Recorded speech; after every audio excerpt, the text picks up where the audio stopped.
This local sports report is brought to you by the Cambridge Minor Football Association. Registration is now open for fall football. Find out more information and sign up now to hit the field with the Lions this fall. Visit their website at cambridgelions.ca. The regular season has concluded for the Cambridge Lions football team, and they finish with a record of 5 wins and 3 losses. Here is head coach Jackson Yonkis to give us a bit of a review on what we saw from the Lions this year.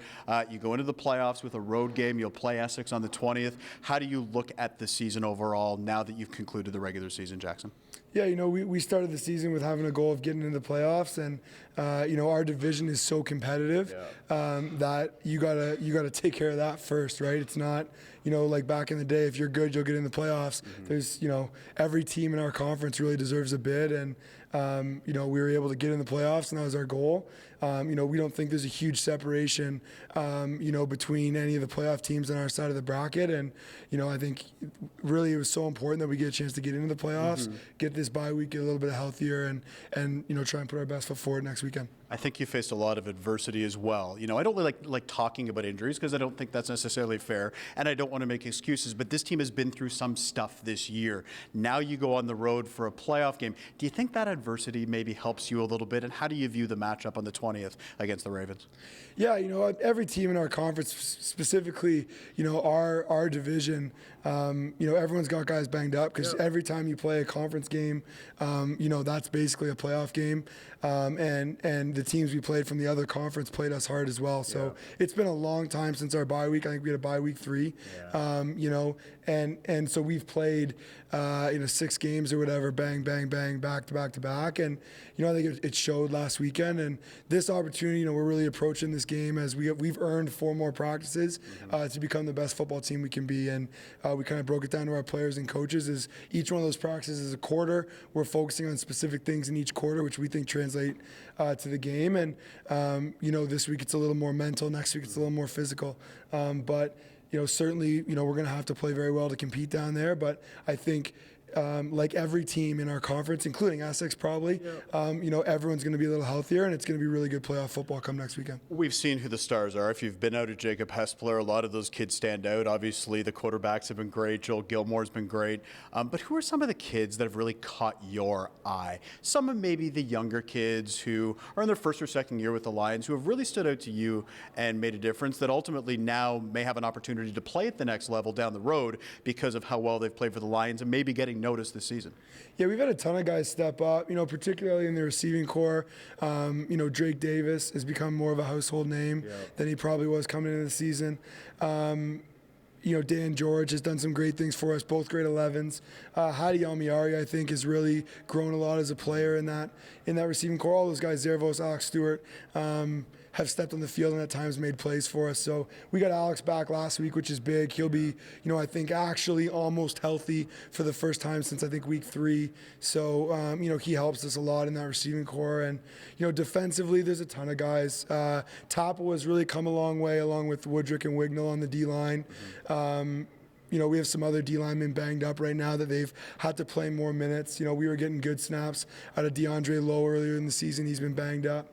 I think a lot of people know the big names of Bloomfield and Gilpin and Greg Thomas, but in the front line there, they've really matured for us, and we'll need a big game from them for sure next weekend. Daniel George, I don't know if you've come up with a nickname for him yet, because all this kid does is catch game-winning touchdowns, right? He did that one. He caught that one in Burlington, the falling back, leaping catch. It was amazing. What can you say about his play? Timely catches, big moments. You're right, might not play all the time, but when he does, he capitalizes on that opportunity, and I think that's a real compliment to that young man. Yeah, for sure, and he worked hard right from day one. He's played some running backs, some receivers, some DB for his high school.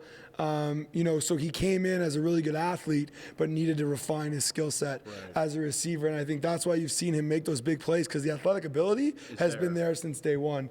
It's a like you said, it's a credit to him. How hard he's worked, and he's a guy who'll put himself in that conversation to be a next level receiver, I think.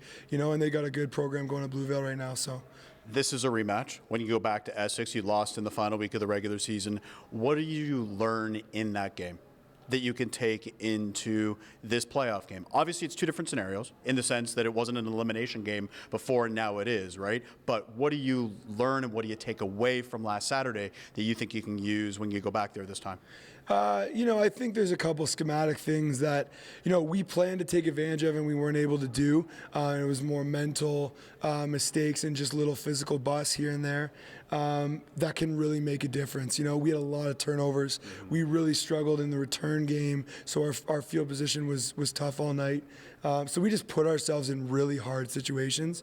And when you do that against a really good football team with some great athletes down there like they got, you're not going to get out of jail. And if you put yourself in a tough spot, you're giving a really good player an opportunity to make a play.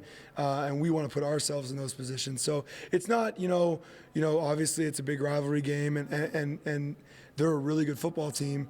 It's not, any big secrets. There's no magic wand we can wave to make up those points.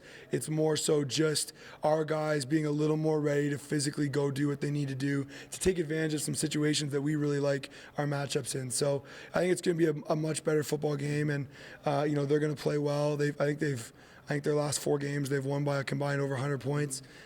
Good, talented football team, and they do some good things schematically too. Offensively, I think it's probably the best coach team that we've had to deal with. So really good players over there. Lots of guys that are going to be U Sports players, just like there's lots of guys on our roster that are going to be U Sports players. And I think it ultimately comes down to, can we mentally and physically execute the things we know we need to do to be successful. And if last night was any indication, we took a great first step. And here's the thing about this division. Flip a coin, right? It could be the Cambridge Lions there at the end. It could be the Essex Ravens. It could be the London Junior Mustangs. Here's what I know. It's going to be fun to watch. Absolutely. Absolutely. Thanks for the time, Jackson. We appreciate it and look forward to Saturday, July 20th, Cambridge Lions Senior Varsity on the road for a sudden death quarterfinal game against the Essex Ravens. For more highlights, visit our website, 519sportsonline.ca. Be sure to subscribe to our YouTube channel and follow us on Facebook, Instagram, and Twitter.